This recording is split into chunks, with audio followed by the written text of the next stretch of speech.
Hi hello good morning.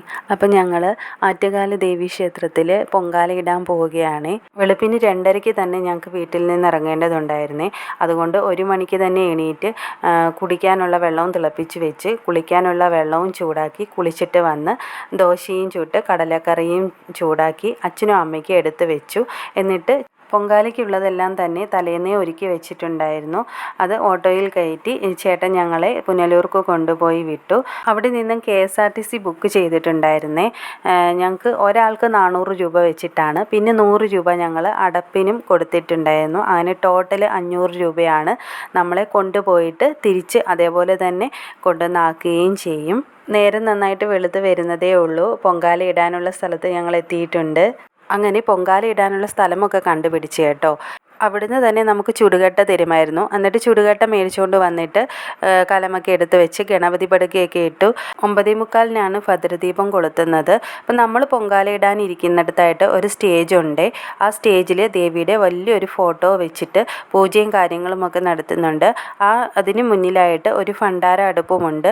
ആ ഭണ്ഡാര അടുപ്പിൽ നിന്നാണ് നമുക്ക് തീ പകർന്ന് നൽകുന്നത്. 9:45 ഭദ്രദീപം കൊളുത്തുന്നത് കൊണ്ട് നേരത്തെ തന്നെ നമുക്ക് ഫുഡ് കാര്യങ്ങളൊക്കെ തന്നിട്ടുണ്ടായിരുന്നു.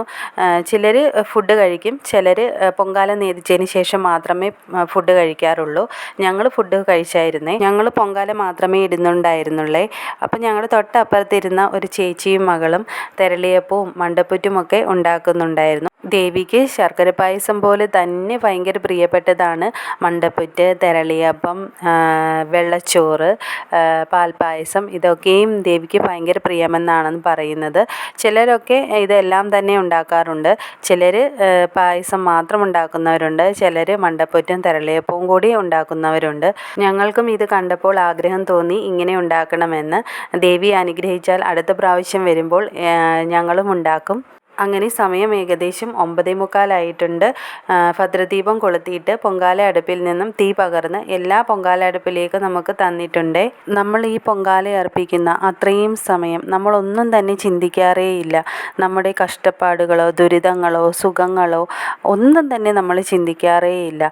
നമ്മൾ അർപ്പിക്കുന്ന ആ പൊങ്കാലയ്ക്കൊപ്പം തന്നെ നമ്മളെയും നമ്മൾ പൂർണ്ണമായും ദേവിക്ക് വേണ്ടി സമർപ്പിച്ചുകൊണ്ടാണ് നമ്മൾ ഈ പൊങ്കാല അർപ്പിക്കുന്നത്. അങ്ങനെ പൊങ്കാലയൊക്കെ ഇട്ട് കഴിഞ്ഞിട്ടുണ്ട്.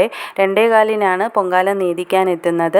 അപ്പോൾ അതിന് മുന്നേ നമുക്ക് അവിടുന്ന് ഫുഡൊക്കെ തന്നിട്ടുണ്ടായിരുന്നു. ഞങ്ങൾ ഫുഡൊക്കെ കഴിച്ചിട്ട് വന്നു. 2:15 ആയപ്പോഴത്തേക്കും പൊങ്കാല നീദിക്കാൻ ആൾ വന്നിട്ടുണ്ടായിരുന്നു. അങ്ങനെ പൊങ്കാല നീദിച്ചു കഴിഞ്ഞു. അപ്പോഴേക്കും ഞങ്ങളുടെ വണ്ടി വന്നിട്ടുണ്ടായിരുന്നു. അതിന് പൊങ്കാല നീദിച്ച ശേഷം ഞങ്ങളെല്ലാം ഞങ്ങളുടെ വണ്ടിയിൽ കയറിയിരുന്നു. അവിടുന്ന് ഏകദേശം 3 മണിയോടെ വണ്ടി എടുത്തിട്ടുണ്ടായിരുന്നേ. ഒരു 6-6:30 കൂടി ഞങ്ങൾ പുനലൂർ ബസ് സ്റ്റാൻഡിൽ എത്തിയായിരുന്നു. ഭയങ്കര ബ്ലോക്കായിരുന്നു. അപ്പോൾ ഇത്രയേ ഉള്ളൂ. Okay, bye, thank U.